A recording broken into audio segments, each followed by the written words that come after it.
Doncaster engineering department, the weird and wonderful world of it. I'm John Lucas, engineering manager here, and I look after all the staff and the vehicles and make sure it's running smoothly. Just before we start, a few safety things. Please don't wander off at any point on the tour, just stick with me, because it can be quite dangerous. We've got pits and we've got different vehicles and stuff. I'll let you get on the vehicles, I'll show you different bits and bobs and you'll be able to touch stuff. But don't put your arms in places you shouldn't, because you will get messy like me and oily. If there's a fire alarm at any time, just relax, follow me. I know where I'm going, so don't try and run off anywhere. I'll take you to the nearest exit, we'll go through muster point, and we'll all be sorted out. If you have any first aid problems or an accident or anything like that, I'm first aid trained, I've got a kit over there, I'll be able to sort you out. I used to be in the army, so I'm used to dealing with anything. So don't worry, I'll get that sorted. And that's all the boring stuff onto the tour. At Doncaster, we look after 121 buses throughout the year. We do on average 3 MOTs a week and 6 inspections a day. And then we have all our running repairs. We have flat tyres, your normal engine stuff, electrical problems, lots of different bits and bobs that we look after. So it's a very busy, fast-paced environment. Buses are in, air tools are going off, lots of stuff going on. So it's interesting and fun. So what I want to show you is what, if you're not a bus enthusiast, you might not have realised, where the rear seats are raised and you get some vibration coming through the rear seats. And this is due to the fact that the engine sits in there. So what we've done is we've taken an engine out, taken the rear seats out, sorry, so you can see the engine. So what we'll do is you guys can filter on the bus, take photos of it, have a look around it, and then we'll meet after you've finished at that engine strip down over there at that table. So if you all want to jump on, start filtering through, have a look at the engine, how it looks in the bus, and then I'll give you all the specifications when you come up. This one? Yeah? This one, yeah, this one.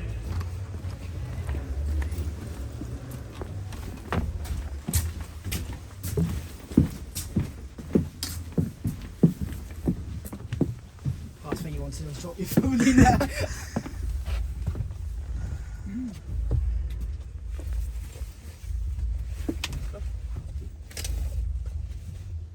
It's a bit bad for headroom. Don't want to see it going through when I'm sat on it. Well, it's not good for headroom, is it? No. But that's where the seats were. Jesus Christ. Oh, so yeah, the seats are perfect. Oh.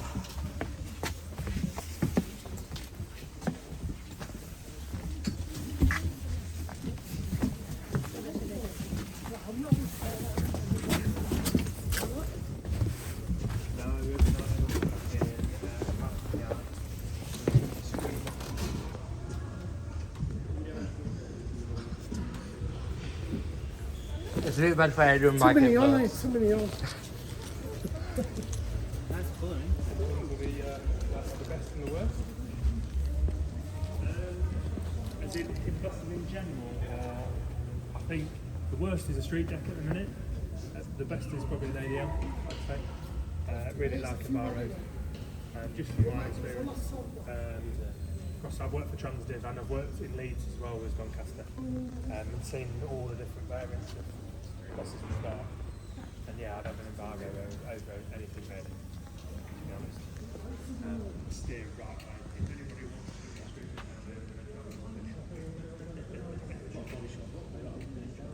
wants to yeah, contain fuels. This is it, yeah, of course, yeah.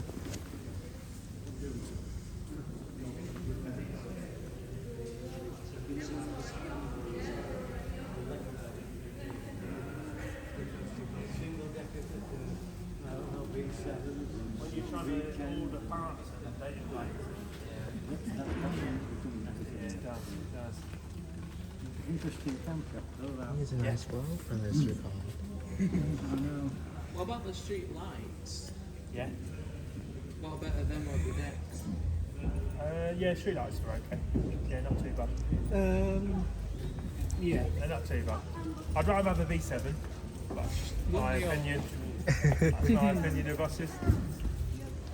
When are they going to replace what you've got here? hopefully now Doncaster's become a city, we'll get a bit of funding and start sorting it We're out. trying to get that in Sheffield and we've not got it. In fact, we've got some bloody horrible ones. I wish Barnsley were a bit better than it is now. Well, yeah. You have my sympathy with that. I've been there for 17 years. So far it's been getting worse over years. Take your word for it. I've only been to pass through, so... I live in it and it's worse. Yeah, I've been a few times.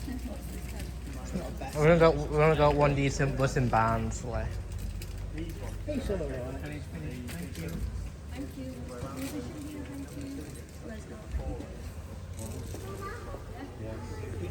But it's very bright red Okay, now. then everyone I think's had a look round, just waiting for a couple of people, and then I'll explain what you were looking at.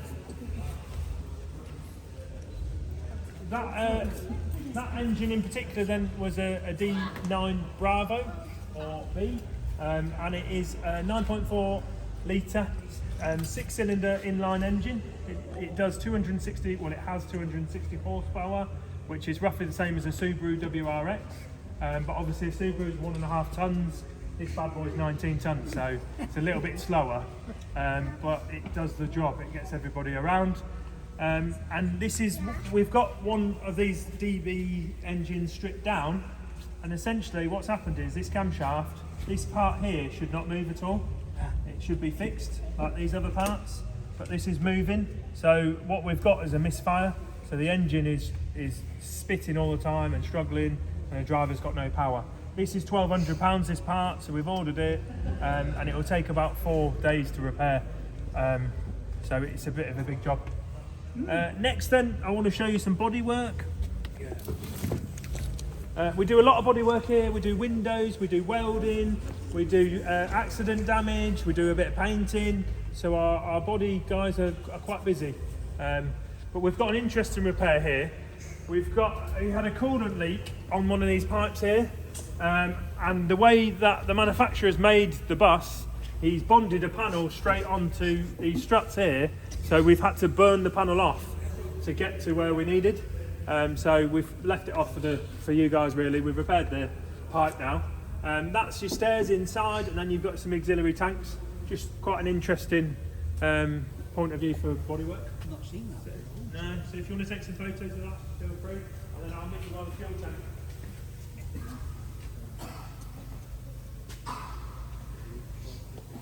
Main thing is where USB power port's going. Oh yeah. I didn't think about that one. I don't know. We do want people need to charge their phones up now and again. What's that idea? Personally, power tank. I think what they've done is they tried to burn it and trying to get where they need to get to. Actually burnt that panel off. Thanks it off. Is not what they normally do. And that's like the stairs there as well, what you walk above pipes. We used to get someone you don't need. Right, if you'd like to gather Yeah. around here then.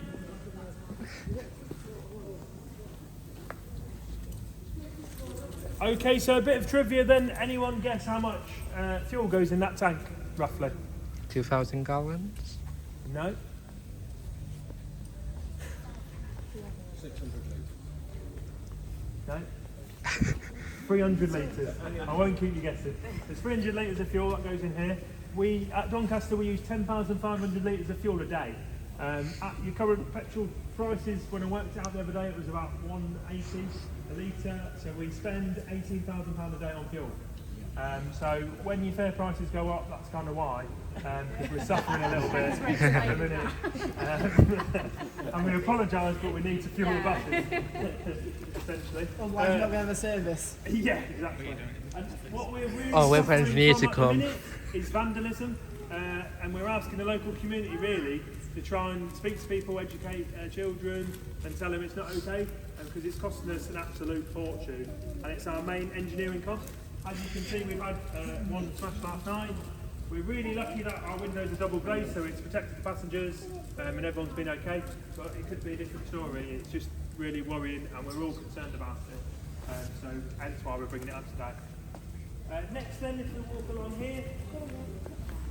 Oh, behind the scenes, you don't see it, is it?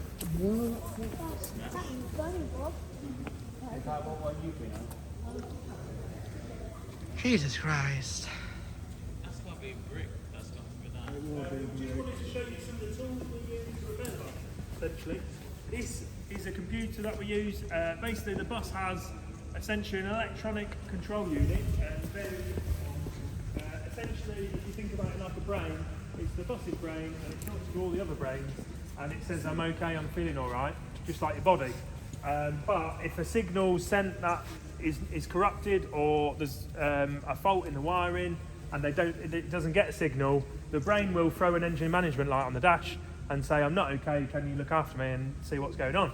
And the driver will report it to us and then we'll plug this in and try and verify or pinpoint where the problem is.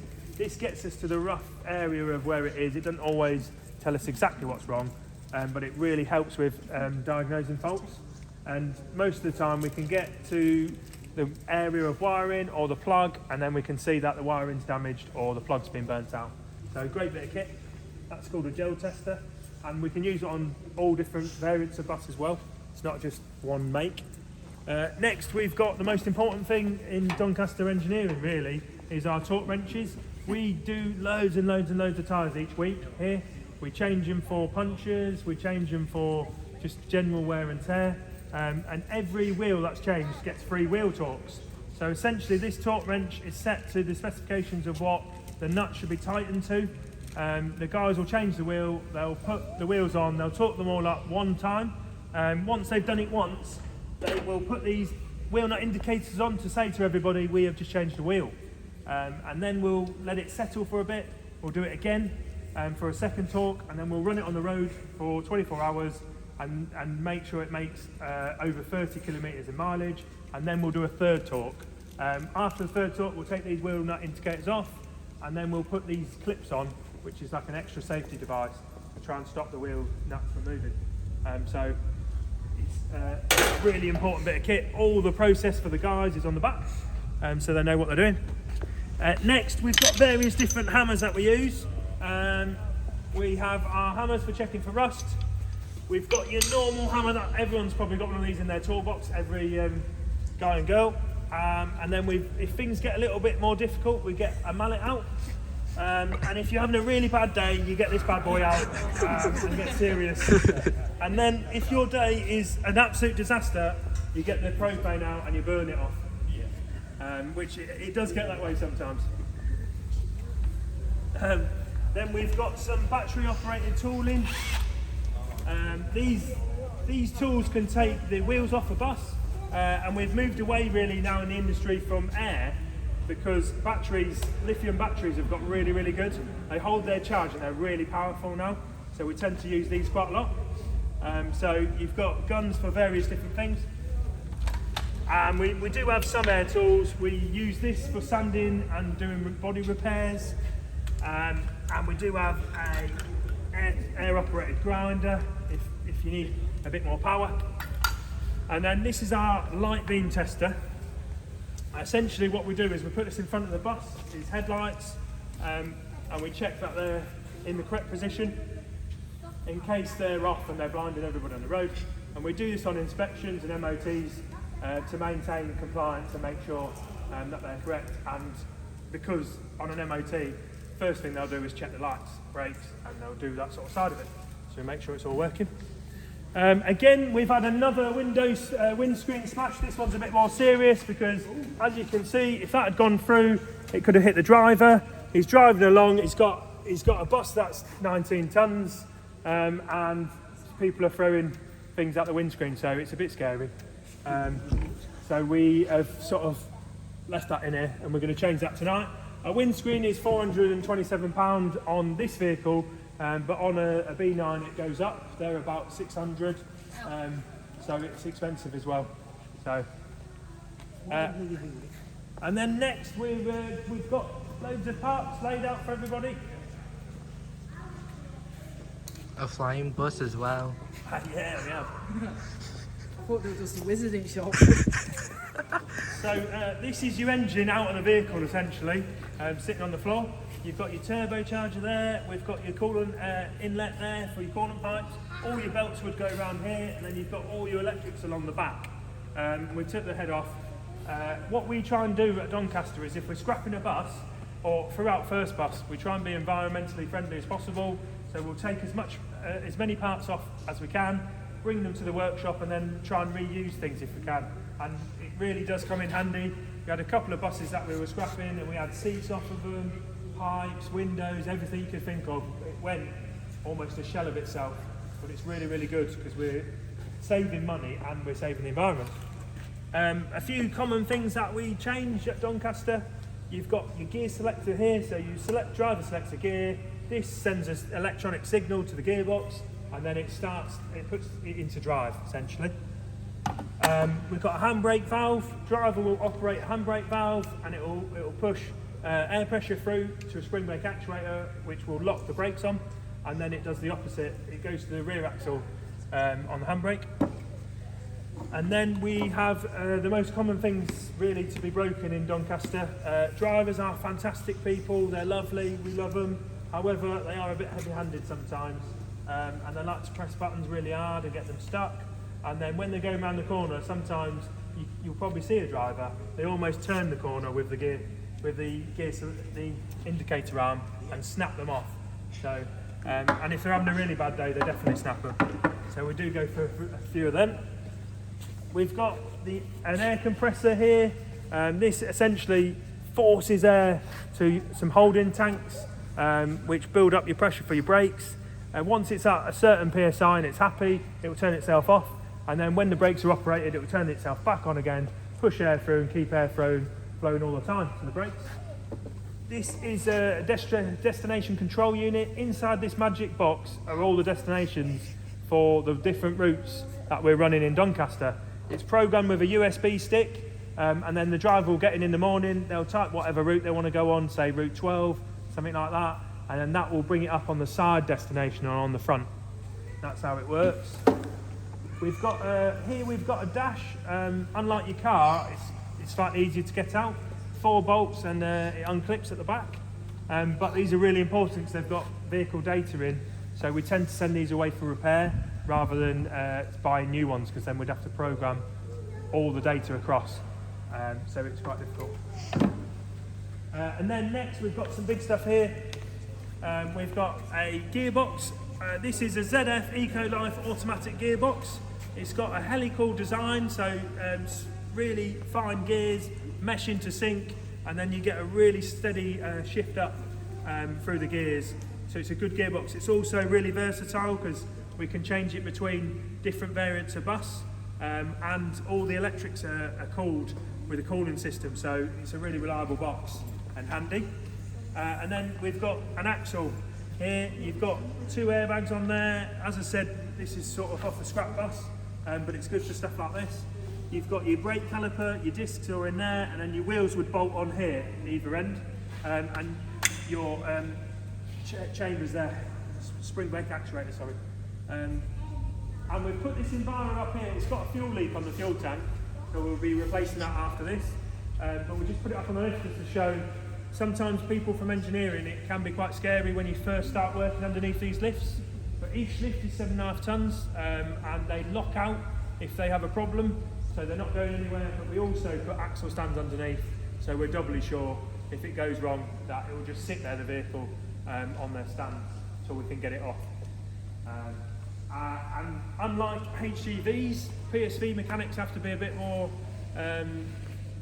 they have to get in places, and it's probably a bit harder than a HGV.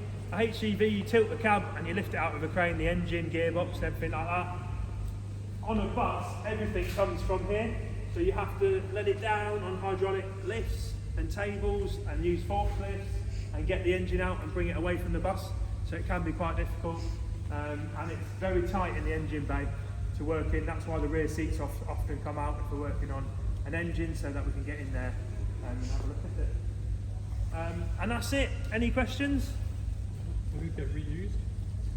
No, not all of it. Bits of it will, if they're serviceable, but it's probably beyond repair, some of this stuff. But that will get sent away in reconditions because they're quite expensive. So, and ZF like to recondition all their gearboxes anyway, so they'll rebuild that. So that one. This is off a little enviro that was scrapped actually, yeah. Yeah. You scrapped We your had a wheels already. we had a third one. We did have 3 running about. Yeah, no, Yeah. you got rid of it. What? Just one. What? Yeah. We still got 2 going around form. Yeah. When you get rid of it? I don't know. We've got it's before my time. We've got 26 and 27. So I think it was 25. Yeah. Yeah. Yeah. I'm just curious. Oh no no. And are these the both? Yeah, that's where it locks in the rear. I'm going to murder that sign. I'm going to murder that sign. Should watch that. That one doesn't have. The thing her bucket's gonna. Does that one have the same? Yeah, it will do. You won't be able to see it. It'll be right up inside. It's like at the top. You have to come through the floor usually to bolt it in. Yeah. That's got to be a double reduction, actually, hasn't it? Yeah. Yeah. Yeah, smart bit of kit. Cool. All right. Thank you very much. Thanks for coming on the tour. Nice to see everyone's face. If you want to buy any merchandise, there's a big stand selling everything. If you like anything. Lovely. Thanks very much.